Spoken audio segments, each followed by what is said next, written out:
How's it going, Louis? You good, yeah?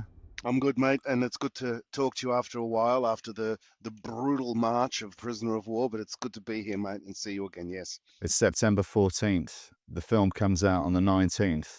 Don't know when this interview will drop. Got to edit it in between making this movie. We're both wearing glasses now. But not for So vision, not for vision. just want to get the word out on Prisoner Yeah, of War, which is a fantastic movie that I'm extremely proud of. And it was directed by my good friend and debt collector buddy, Louis Mandylor. Well done, mate. thanks, Did a buddy. great job. Thanks, mate, Excellent yes. job. I always felt that you'd be a good director because when we were doing The Debt Collector, it was a very short schedule, wasn't it? Didn't Yeah, really have time to work things out on the set. So me and you would be in our tiny trailer going over all these scenes and tweaking them. yeah, And yeah, by the time we came out on the set, we knew what to do. But yep. those conversations with you as an actor really clued me into that you're very aware as a filmmaker as well. So I had no doubt that you'd do a good job, Thanks, mate. and Yeah, you and then did. I've been doing a few, obviously promoting the film, and they asked me, interestingly enough, they asked me, how did the relationship change from actor to actor director? And my response was similar. I said, it didn't really change at all, other than I was directing and he was the star, but our process was the same. And I referenced the debt collector, how we brought the script on this particular case, your story, Mark wrote the script, and then we built it once it was on its feet. And then on the set, we kind of did what we did with the debt collector, which was, we'd address the issues, we'd rehearse, we'd say yes, no, how about this, how about that, and we elevated it. So the process was the same, and the only difference was you trusted me with your career. You come to my dojo, revive shame for my family. You bring trouble and dishonor. Come on! Now, Mr. Right, I'll give you trouble.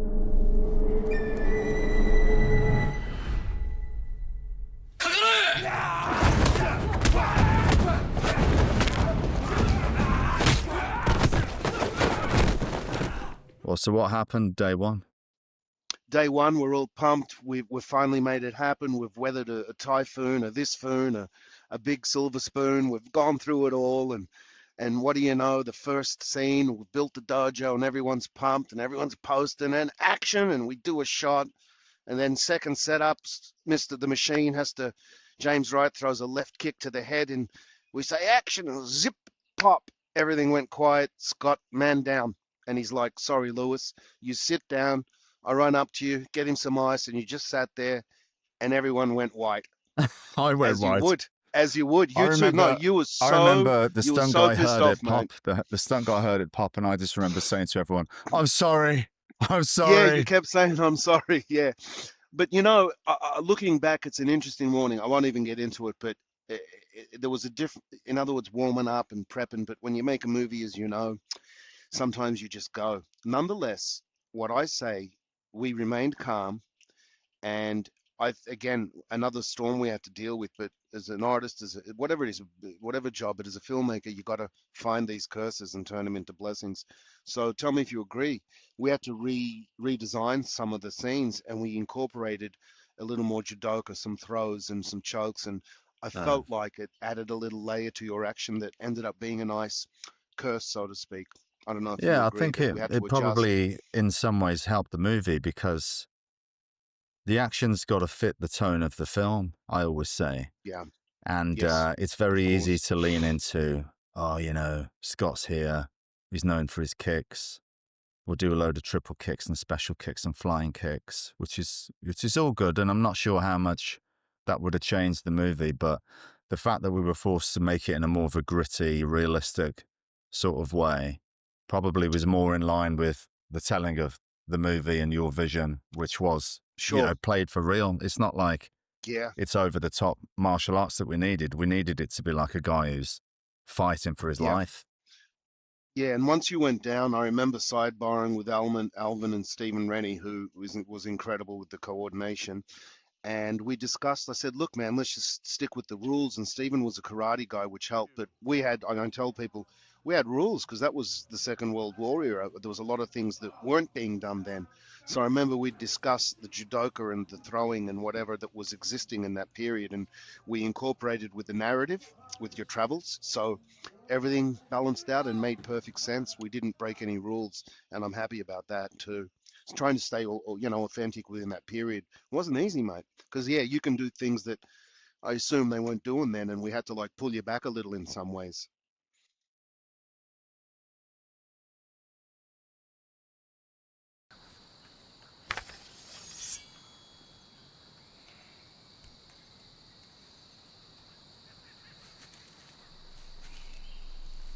So that scene, we tried to show the cinema of the moment. We brought the jungle into the movie, and I tried to do that through the whole movie. It was definitively a character. But those moments you take are reflective of you being at that elite level. You're listening to the wind, the birds, the sun, every footstep, and obviously we build it to where you disassociate yourself from the moment and you relinquish everything and you put yourself at his mercy, waiting for that one mistake. And it comes. That's the symbolism behind it. So you're in tune with every vibration around you. And when the insert goes to the ear, and this thing is visually stunning. And that's what I mean by trying to bring visual into story. The story was never lost. We're pushing the story because And the James sound. right. Yeah, and then the sound design to support the story again, because you're listening and you hear the crispy leave on that insert of the foot, and it's kill time.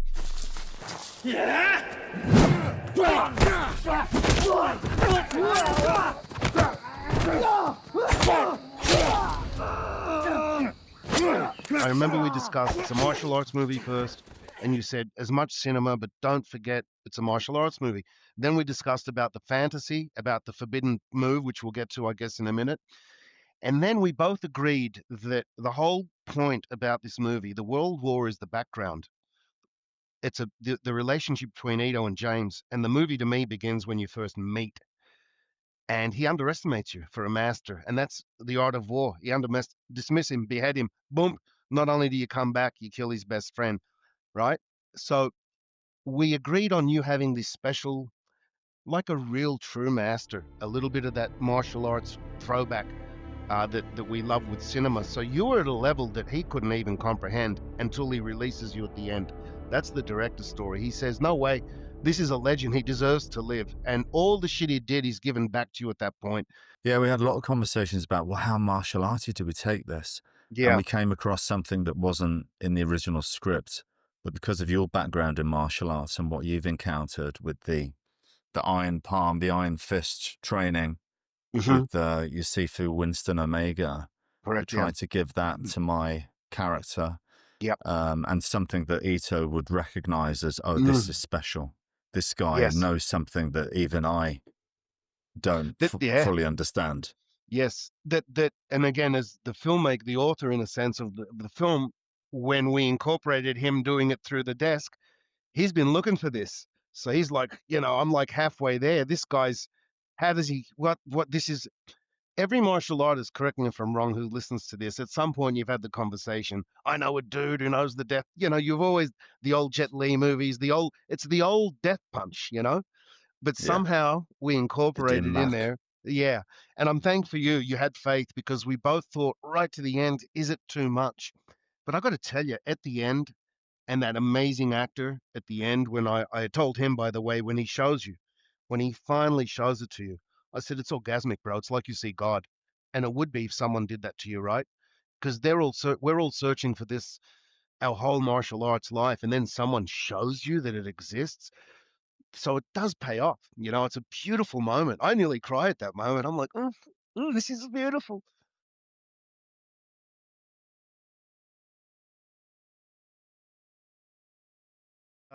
I mean, I spent a month and a half in my room prior to getting to any set I direct, storyboarding and illustrating. I lens it.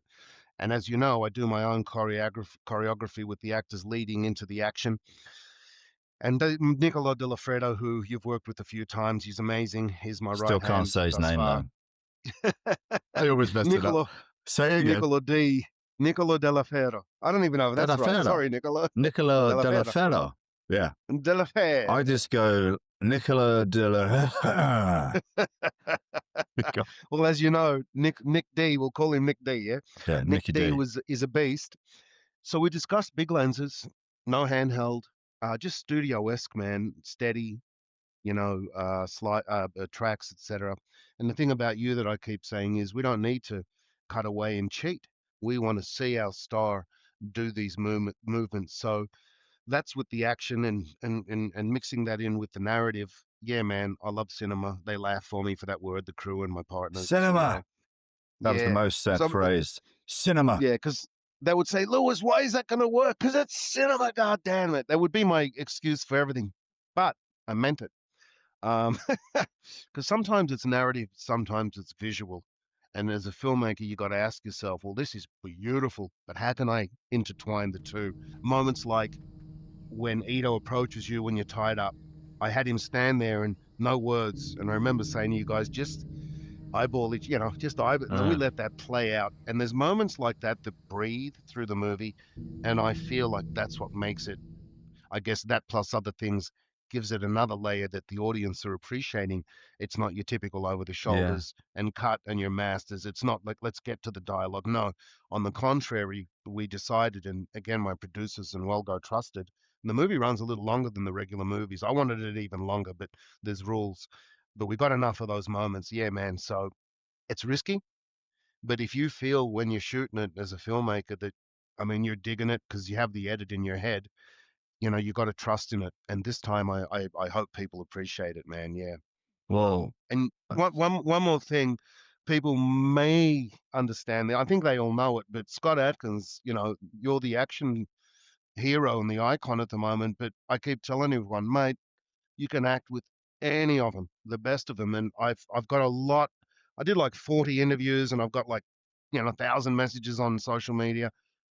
Your performance in this is like real, like Hollywood old style movie star stuff, and everyone's seeing it. And I think we gave you the opportunity too to play, and you breezed through it. People don't know you just came and you went smash, and it was just great.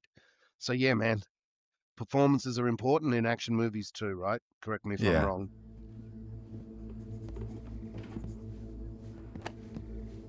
中さん連れてきました。遠藤、どうなってる？こいつは逃げ出しました。ですがジャングルの罠にかかったようです。平野を呼べ。残念ながらそれはできません。どうして？平野五条とその部下はこの英国人に殺されました。 Because you're such a great actor, and we've had many chats about the craft of acting, and you've given me lots of advice, but to have you there as a director, I would, I think one time, a few times I just literally said to you, because, you never want to give a line reading to an actor, but I would just say, well, how would you say it? Because, I trust you like that. So to be able to feel, because I remember one. Yeah. Yeah, Do you remember the you know line? which I remember? Well, it happened a lot, but I remember one really great moment. It's one of my favorite moments of the film, and it's just so subtle. It's the one when you get captured, and after you behead, and you come in, and you're in Ito's tent. He comes around, and he looks at you, and he says, "That was Endo was one of my best friends or something." And you say, "My condolences." And we had a rehearsal, and then I said, "All right, boys, come together." And I remember saying to Peter, "Don't be looking at him, because you're looking at the cross, number one." And Peter said, "Dig it, I like it." So he says, "My so-and-so was my best friend." And then I said to you, "Buddy, really mean it. Speak when you say my condolences." And that should surprise him, because you're being an earnest gentleman. Like, I'm really sorry about that. And it was just so layered at that point. Yeah. And then we did it, and it worked so beautifully. Corporal Hirano was like a brother to me. My sincerest condolences. Well, you've got great instincts, acting instincts. And you know what it's like. Sometimes you can be working with the director and it's like, I'm not sure I trust his instincts or his tone when it comes to the acting. So I'm going to have to look after myself. It's hard to trust and try different things and know that they're going to steer you in the right direction. Of course, Yeah. with you, I had that because you're such a good actor. So Thanks, mate. Appreciate that. Yeah. turned It out was a you're a really great good ride. director as well. So you got it all covered. I do, buddy. I'm planning to do more. I can't wait. I really, it's made for me because I'm obsessive. You know me. I don't want to rest. I don't sleep. I illustrate, and I like the visionary status of it. So yeah, I'm really into this directing thing.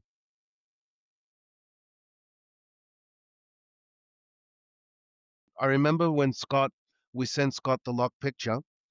Correct me if I'm wrong. I was in Australia at the point, I think, and you messaged me and said, I've got the screener, but I'm a little tired. I'm going to sleep. It was midnight or something. And then you called me 15 minutes later and you said, mate, I'm so exhausted, but I think I'm going to watch another 20 minutes.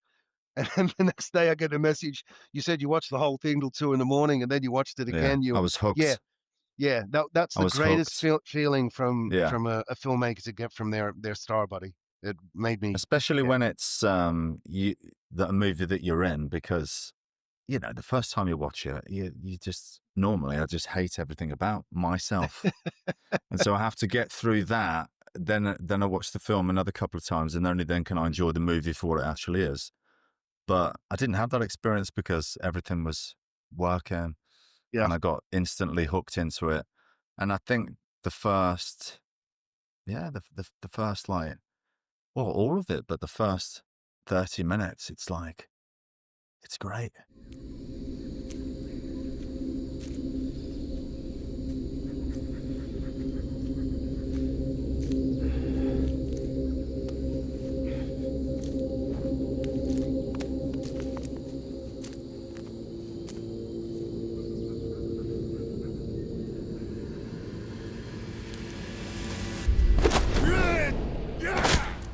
I wanted to reference a lot of Papillon, one of my favorite movies, and it's 3 hours of almost no dialogue. It's just one of the greatest movies to me, but it's slow and it's methodical. I knew we couldn't do that with this, but that first 20 minutes is my Papillon.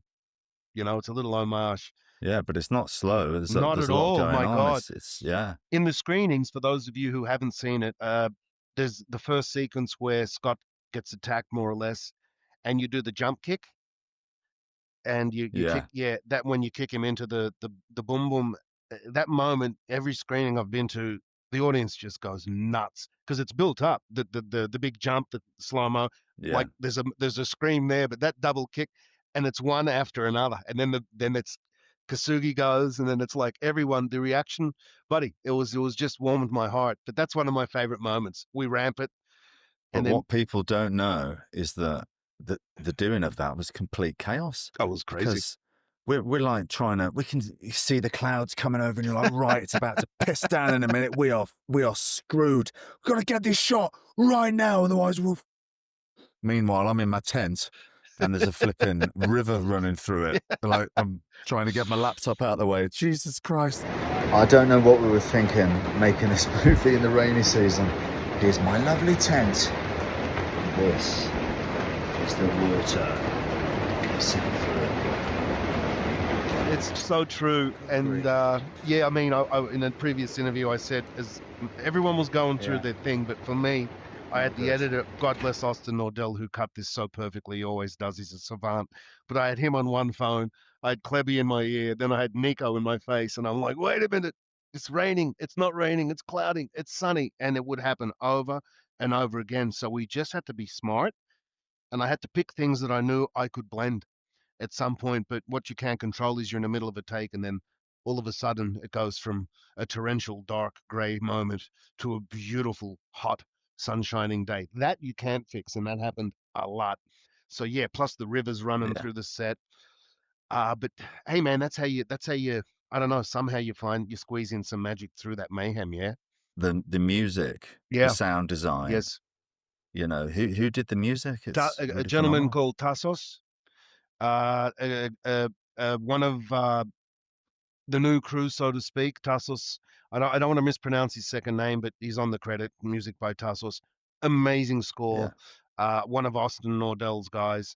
Jonathan Combs did the sound design, and we got an A crew on this, man. These guys, they're in. They're just fantastic. And the CGI as well. The Yeah. computer-generated effects. That was impressive. yeah, Mike hooked up an Australian company. I can't recall the name of it right now, but these guys killed it, and we're so happy Really they came good. aboard. Yeah, man. Hollywood level Yeah. stuff.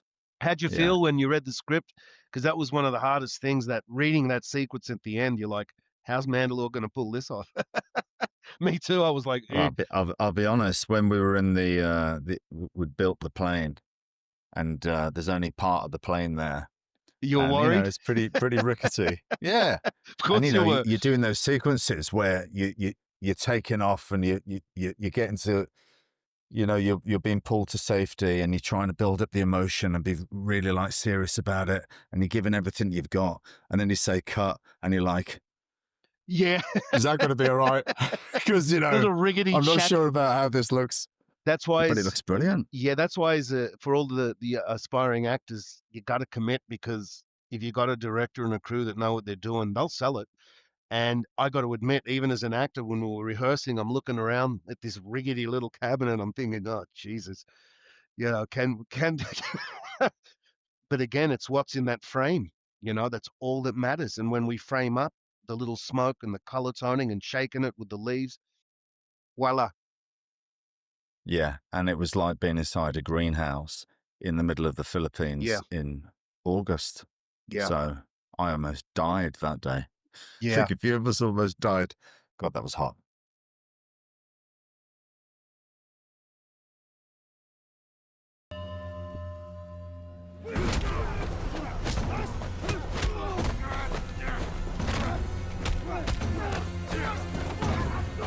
Well, you're the martial artist lead. How do you feel? Because you've made a lot of movies with a lot of people. How did you feel working with Stephen, buddy? No, he's amazing. Because he understands the camera. Yeah. Well, he's a camera guy. Completely and utterly. Yeah. Yeah. So he's a camera guy. Yeah. And did he operate those fights in Monkey Man? In Monkey Man, I'm not sure. I would assume yes. Yeah. I would assume yes. But that was his style. And yeah, like, choreography.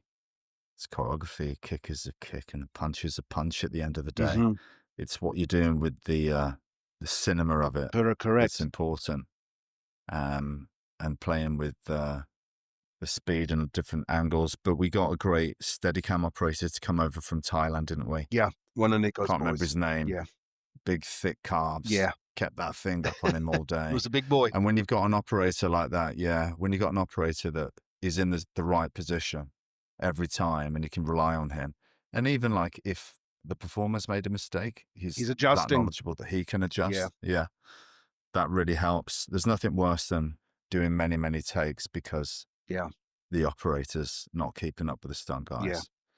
Yeah. Him, Nico being a kickboxer himself and having that experience, expertise, and Stephen and many great stunt guys like Shane and like Alvin and different people. Yes. And, even down to Cowboy. Yeah. Cowboy Cerrone just being a complete and utter stud. And just bringing that brute force to his fight scenes and everything. Yeah, talented guy. He's got a couple of similar things to me I equate to as a personality trait. So like kickback, lackadaisical, and he lets the character go. And then when you roll, he comes in and he does it, keeps it as organic as he can. But his fight sequence is brutal, and he has a beautiful emotional thing at the end. The one thing on that note is with a lot of these podcasts I've been doing is people are responding to the group. And as you know, with all these older time great war movies, it's the group that our hero meets and everyone loves them in those movies.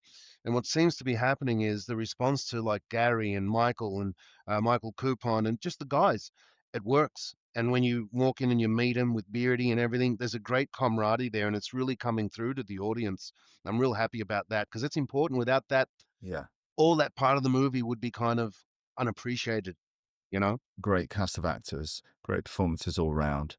And, we made a decision to make my character English because he wouldn't necessarily have been in that position with a bunch of Americans. Mm-hmm. But because we wanted to sell, like, how could this guy know martial arts and be English?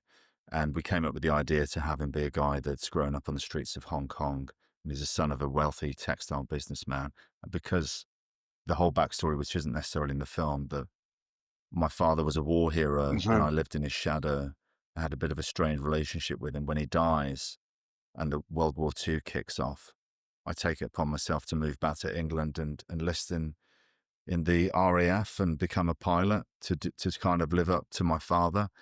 But it was the being in Hong Kong that allowed me to be introduced to different martial arts.